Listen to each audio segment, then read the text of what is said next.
스테판 치바이크가 지은 모든 운동은 책에 기초한다. 세기말 교양인의 근사한 북 리뷰라는 부제가 붙은 책인데요. 요유 출판사에서 나왔고, 제가 재밌게 읽었던 부분 한번 심심해서 한번 읽어볼게요. 분량이 좀 짧아서 그다음에 가장 뭐라고 해야 되지?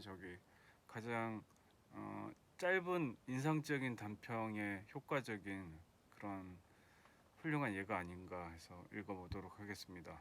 토마스 만의 로테 바이마르에 오다. 요즘 같은 울적한 시기에 모든 기쁜 일은 두 배로 환영과 감사를 받아야 한다.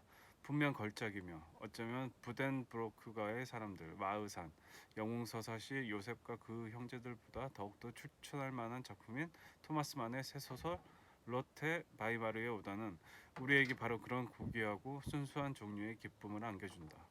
균형감이 완벽하고 언어적으로도 이제껏 도달한 적이 없는 수준의 완성도를 보여주는 로테 바이마르의 오다는 지적으로 탁월할 뿐만 아니라 그 안에 깃든 젊음, 매우 어려운 내용도 거의 유의적인 가벼움으로도 표현하는 생생한 어투, 영리한 아이러니가 품격 높은 장주망으로 이어지는 저자가 토마스 마님을 감안하더라도 놀랍게 그지없는 방식으로 그 자신의 모든 전작을 능가한다. 지난 7년간 그 이상 황폐할 수 없는 히틀러 독일에서 창작된 구속당하고 억압받은 국내 문학의 가치를 모두 더한다 해도 망명지에서 집필한 이 한 권의 책에 담긴 내용과 그 무게감과는 도저히 비교할 수 없을 것이다. 이 소설의 줄거리 자체는 그렇게 대단하지도 않고 서사가 헐거운 일화 혹은 아기자기한 노벨레에 비해 딱히 더 많은 내용을 담고 있지도 않은 듯 보인다. 그럼에도 문학사적으로 큰 의미가 있는 이 작품의 줄거리는 일단 이렇다. 결혼 전 성이 부부였던 로테 캐스트너는 괴테의 어릴 적 연인으로 베르테르의 연인 로테로 잊히지 않는 이름이 되었다. 그때로부터 반세기가 지난 후 그녀는 유년 시절의 테세우스였던 괴테를 다시 만나고자 하는 충동을 억누르지 못한다. 세월에 시들었으나 또한 세월 덕에 한층 현명해진 백발의 나이 든 여인은 달콤하고도 어리석은 짓을 저지르고 간다. 훈장을 별처럼 주렁주렁 달고 있는 그 고위 관리에게 유년의 달콤한 기억을 되살려주기 위해 베르테르 연인으로 묘사되었던 당시의 분홍 리본이 달린 흰 드레스를 다시 한번 입은 것이다. 그는 그녀를 약간은 어색하게 또 약간은 거북하게 바라보고 그녀는 그런 괴테에게 다소 실망하지만 50년이 지난 후에 이 헛개비 같은 재회에 비밀스러운 감동을 느끼기도 한다. 이것이 전부다. 허구인 이 이야기의 스케일은 이슬방울처럼 조그마하지만 또한 이슬방울이 그런 것처럼 위에서 비추는 빛을 머금어 기적과도 같은 색깔과 광채로 드러낸다. 로테 캐스트너가 여인숙의 숙박부에 자신의 이름을 미처 써넣기도 전에 궁금한 것도 많고 말도 많은 소도시 모든 사람이 그녀에게로 몰려든다. 괴테 주변 사람들이 그녀를 보기 위해 줄줄이 나타나고 대화가 어디로 이어지든 그들 모두는 그에 대해 이야기할 수밖에 없다. 내면의 저항감과 그로 인해 상처받은 적도 있는 허영심에도 불구하고 그들 모두를 사로잡는 바로 그에 대해서 이렇게 모든 면이 그 존재의 각기 다른 부분을 반영하며 투사되고 또 투사된 것에 의해 서서히 괴테의 추상이 그려지고 결국에는 그 실체가 이 거울의 방 한가운데로 입장한다. 그는 마치 숨결마저 느껴질 것 같은 실제감을 가지고 등장한다.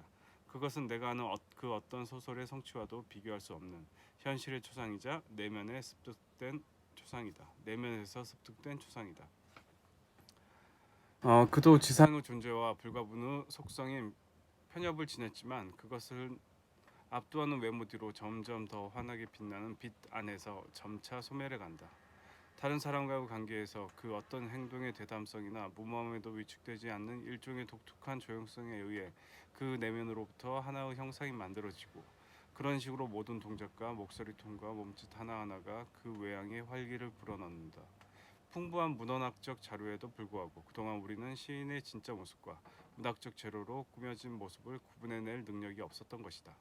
문자로 기록되는 과정에서 참아주기 힘들 정도로 꾸며지고 변조되었던 문학사적 인물의 전기는 이 작품을 통해 최초로 예술적으로 완성된 형태를 갖추게 되었다. 내가 아는 괴테의 초상은 토마스 만의 훌륭한 형상화 덕택에 다음 세대에도 분명 현재적인 것으로 남게 될 것이다. 이 작품이 괴테의 예술적 이해를 진정한 지혜로움으로 격상시키고 여러 분야에 걸친 다재다능한 그 장인 정신을 무엇보다 위대하고 동시에 매우 성취하기 어려운 것으로 정당하게 평가하고 있다는 점은 아무리 칭송해도 부족할 것이다. 이 가장 독일적인 책, 우리 언어 문화에서 오랜 세월에 걸쳐 창작되어 온 것이나 다름없는 가장 훌륭하고 최고의 완성도를 성취한 이 책이 막상 출간되었을 때 금서로 지정되어 800만 독일인의 손에 닿을 수 없었다는 사실은 앞으로 다가올 시대의 문학 사상 가장 부조리했던 불가사의로 남을 것이다. 작품에서 얻을 수 있는 즐거움 그 자체가 완벽한 이 책을 원어로 읽는 특권이 우리에게만 주어진 것에 대해 우리는 거의 사악한 기쁨, 보통은 혹독한 값을 치러야 얻을 수 있는 을 느낄 수 있을 것이다. 왜냐하면 나는 모든 번역이 안타깝게도 그런 즐거움 중 많은 부분을 망쳐놓는다고 생각하기 때문이다. 번역 과정에서는 암시와 관계 사이를 요양하는 가장 연약한 것이 상실되기 쉽다. 그러니 우리는 이것을 대수롭지 않은 한 편의 문학 작품으로만 여길 것이 아니라 한 작가에게 망명이 패배감을 심어주거나 정신적으로 빈곤해지는 것만을 의미하지 않고 좀 더 분발해 내적 성장을 가하는 계기가 되기도 한다는 반증으로 보아도 좋을 것이다. 그리고 우리는 오늘 많은 이들의 마음은 괴테의 독일에 남겨두고서 그리고 우리는 오늘 많은 이들이 마음은 괴테의 독일에 남겨두고도 실제로는 망명길에 올라 있는 이때에 이 책을 누구보다 앞서 맞이하는 것이 허락되었음에 감사해야 한다. 이 책은 무엇보다도 우리가 겪은 전쟁과 고통에 대한 일종의 보상인 셈이다.